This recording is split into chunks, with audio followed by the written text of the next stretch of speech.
जीवनका हरेक मानिसको कथा फरक हुन्छ। कतै उज्यालो छ, कतै अँध्यारो छ। तर पनि जब अँध्यारोभित्र छायाले आत्मालाई समेट्छ, त्यसबेला मानिसले आफूले आफूलाई हराउन थाल्छ। यो कथा हो अनिरुद्धको, जसको जीवनमा बाल्यकालको चोट र समाजको दबावले गहिरो छाप छोडेको थियो। ऊ भित्र द्वन्द्वसँग लड्दै आफ्नो मूल्य र अस्तित्वको खोजीमा छ। हामीसँगै अनिरुद्धको मनोवैज्ञानिक यात्रामा जानुहोस्, जहाँ छायालाई पन्छाएर उज्यालो भेटिन्छ। ऊ एकदम शान्त लाग्थ्यो, बोल्दैनथ्यो, झर्किँदैनथ्यो अनि रिसाउँदैनथ्यो। साथीहरू भन्थे यति गम्भीर मान्छे अरूको होला र। कसैलाई थाहा थिएन अनिरुद्ध भित्रभित्रै अन्धकारमा बाँचेको थियो। विद्यालयमा सबैभन्दा पछाडि बस्ने हो, किनभने अगाडि बस्दा शिक्षकको नजर ऊमाथि पर्थ्यो र ऊ डराउँथ्यो कतै शिक्षकले उसलाई प्रश्न सोधिदिनुहुन्छ कि भनेर। बाउ एकदम कडा थिए। छोरो भएर किन रुन्छ? कस्तो लाज लाग्ने केटो रहेछ। आमा पनि थाकेको र दबेको अनि म हुन्। अनिरुद्धले कहिले म तिमीलाई माया गर्छु भन्ने आवाज घरभित्र सुनेनन्। कुनै चिज गुमाउँदा उनलाई सिकाएर होइन, चिच्याएर सम्झाइन्थ्यो। उनको बाल्यकाल एउटा जङ्गल जस्तो थियो, जहाँ भावना लुकाएर मात्र बाँच्न पाइन्थ्यो। 16 वर्षको हुँदा उनले आफैलाई सोधेको थियो कि म लायक छैन र? त्यही बेला उनले सोच्यो, थप कुरा महसुस गर्नुभन्दा महसुस नगरेकै ठिक। तर पछि उनले आफूलाई महसुस गर्ने छोड्यो। तर यो मनसँगको डिस्कनेक्टले उनलाई बिस्तारै खाली बनाइरहेको थियो। ऊ अरूको लागि ठिक देखिन्थ्यो, तर आफूभित्र उनलाई आफ्नो अर्थ नै हराए जस्तो लाग्थ्यो।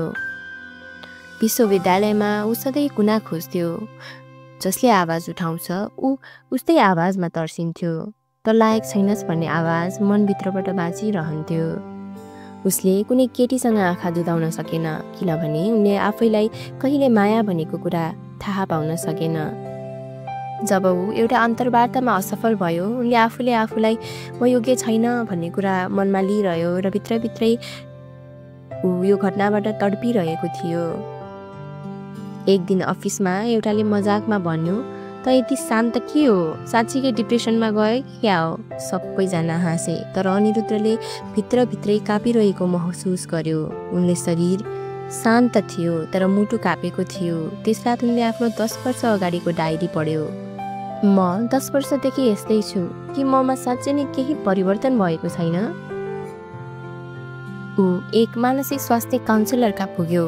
बोल्न गाह्रो भइरहेको थियो, तर पहिलो सत्रमा उनले सानो स्वरमा भनेको थियो, म सधैँ डराउँछु बिना कारण। काउन्सिलरले मुस्कुराउँदै भने, तपाईँको कारण छ, तपाईँलाई कहिले स्वीकार गरिएको थिएन।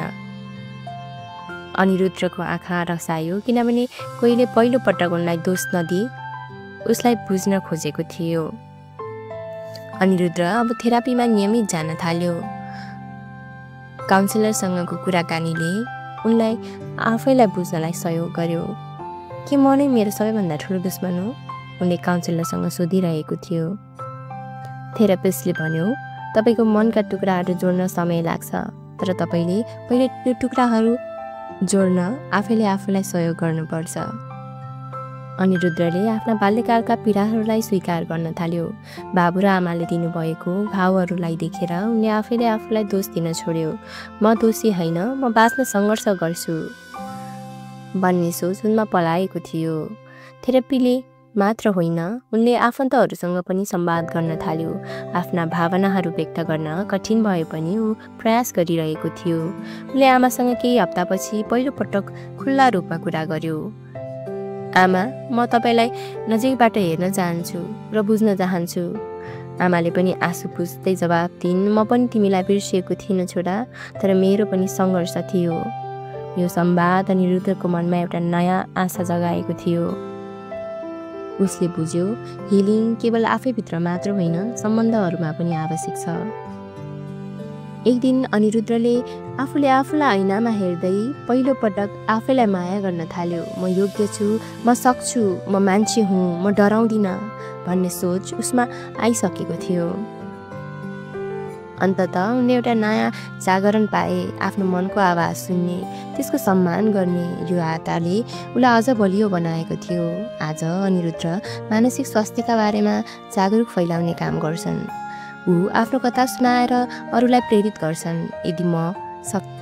यदि म सके भने तपाईँ पनि सक्नुहुन्छ।